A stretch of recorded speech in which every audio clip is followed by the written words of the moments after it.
আসসালামু আলাইকুম। আশা করি আপনারা যে যেখানে আছেন সবাই অনেক অনেক ভালো আছেন, সুস্থ আছেন। আজ আর একটা নতুন রেসিপি নিয়ে চলে এসেছি। এখানে আমি 200 গ্রামের মতো টক দই নিয়েছি।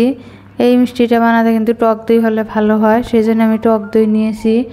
টক দই নিয়ে দেখেন সুতোর একটা গামছার মধ্যে ঢেলে নিয়েছি। দইয়ের মধ্যে যে পানি থাকে সেই পানিটাকে হাত দিয়ে চেপে চেপে বের করে নেব।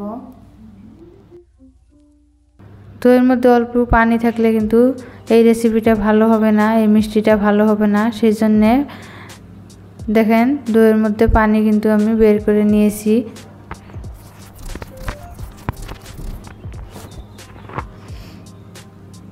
এখানে আমি একটা প্লেটে ঢেলে নিয়েছি। যেহেতু দেখেন অল্প দই নিয়েছি, এক বাটি দইয়ের মধ্যে এই মিষ্টিটা বানাতে কিন্তু আমার কনডেন্স মিল্ক লাগবে। সেই জন্য এখানে আমি এক বাটি পানি নিয়েছি।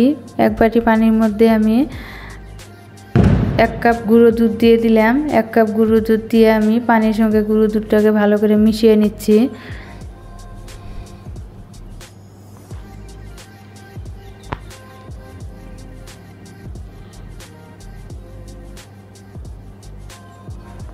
আর দিয়ে দেব 1 কাপ চিনি। 1 কাপ চিনি দিব।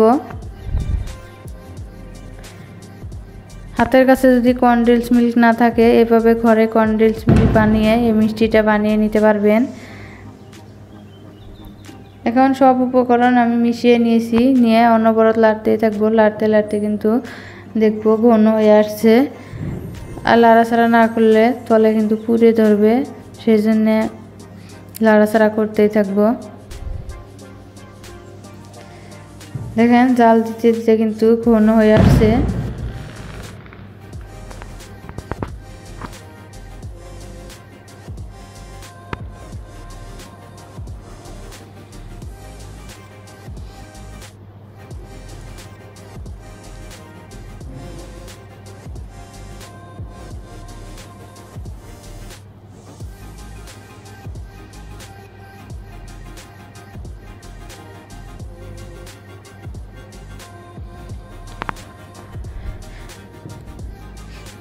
কনডেন্স মিল্ক কিন্তু ঠান্ডা করে নিয়েছি। ঠান্ডা করে নিয়ে এখন আমি দইয়ের মধ্যে দিয়ে দেব।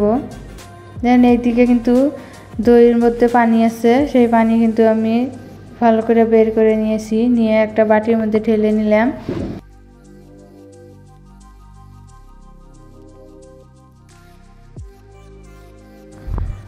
যে চামচ মেপে আমি গুঁড়ো দুধ দিয়েছি, সেই চামচ মেপে কিন্তু আমি কনডেন্স মিল্ক দিয়ে দিলাম। দিয়ে দেখেন অনবরত লাড়াচাড়া করতে থাকবো। লাড়তে লাড়তে ক্রিমের মতো হয়ে যাবে। এদিকে 1 চুটকি খাওয়া সোডা দিয়ে দিলাম। খাওয়া সোডা আমি দইয়ের মধ্যে মিশিয়ে নিচ্ছি। খাওয়া সোডা আর দই আমি একসঙ্গে ভালো করে মিশিয়ে নিচ্ছি। দেখেন মিশাতে মিশাতে একদম ক্রিমের মতো হয়ে গেছে। এদিকে এলাচ গুঁড়ো করে নিয়েছি। এলাচ গুঁড়ো করা অল্প একটু এলাচ দিয়ে দিলাম, যাতে দইয়ের গন্ধটা না থাকে। সেই জন্যে এলাচ গুঁড়ো দিলে কিন্তু বেশি ভালো লাগে। আমার ভিডিওটা যদি আপনাদের একটু ভালো লেগে থাকে, প্লিজ লাইক কমেন্ট শেয়ার করে দেবেন। নতুন বন্ধু হলে আমার চ্যানেলটাকে সাবস্ক্রাইব করে দেবেন। প্লিজ সাবস্ক্রাইব করে দেবেন, বেল আইকনটি বাজিয়ে দেবেন। এদিকে দেখেন আমার বাটার পেপার নাই, সেজন্য অল্প একটু সাদা কাগজ কেটে নিয়েছি। নিয়ে রিফাইন তেল দিয়ে দিলাম। অল্প রিফাইন তেল দিয়ে আমি দেখেন এই কাগজটাকে ভিজিয়ে নিচ্ছি।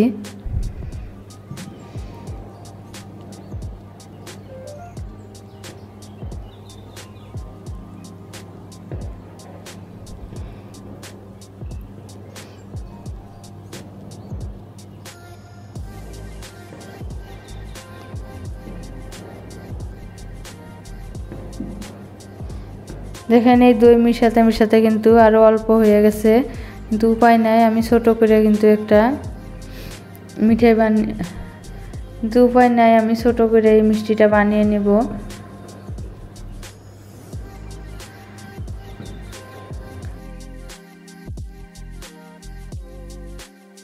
চুলে একটা পুরানা কড়াই বসিয়ে দিয়েছি। দিয়ে কড়াইয়ের মধ্যে পানি দিয়েছি। স্ট্যান্ড দিয়ে কিন্তু বাটিটা বসিয়ে দিলাম। দিয়ে একটা প্লেট দিয়ে ঢেকে দিয়েছি। দেখেন পুরা 20 মিনিট পর ফিরে এসেছি। 20 মিনিটের মধ্যে কিন্তু আমার এই মিষ্টি রেডি হয়ে গেছে।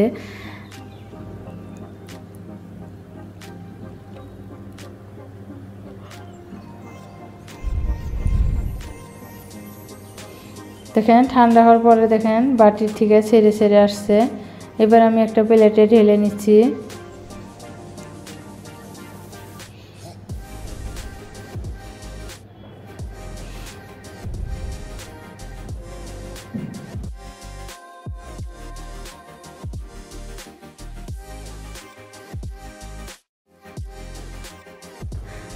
হাতের কাছে যদি অল্প একটু সময় থাকে ঘরে বসে 2-3টা উপকরণ দিয়ে এইভাবে মিষ্টি বানিয়ে খাইয়ে দেখবেন, আশা করি খুব ভালো লাগবে। একবার খেয়ে দেখুন, এর স্বাদ জীবনেও ভুলতে পারবেন না। এই মিষ্টিটা এতটাই ভালো লাগে। এভাবে ঘরে বানিয়ে খেয়ে দেখবেন, আর কিনে খেতে মন চাইবে না। ঘরে অল্প সময় থাকলে কিন্তু বানিয়ে খেয়ে নিতে পারবেন। এখন উপরে কাজু বাদাম দিয়ে আমি সাজিয়ে নিচ্ছি। নিয়ে একটা ছুরি দিয়ে আমি কেটে নিচ্ছি। দেখেন কেটে আপনাদেরকে দেখাই দিব। যেহেতু আমার দই অল্প আছে, সেই জন্য আমি অল্প করে ছোট করে মিষ্টি বানিয়ে নিয়েছি। আপনাদের হাতের কাছে যদি বেশি দই থাকে বেশি করে মিষ্টি বানাবেন। আমার খাওয়ার মানুষ নাই, সেই জন্য আমি অল্প করে বানিয়ে নিয়েছি।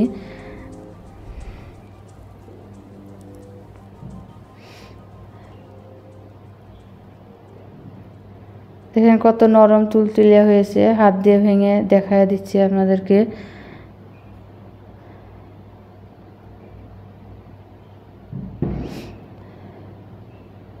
সবাই অনেক ভালো থাকেন, সুস্থ থাকেন, সাবধানে থাকেন। আসসালামু আলাইকুম।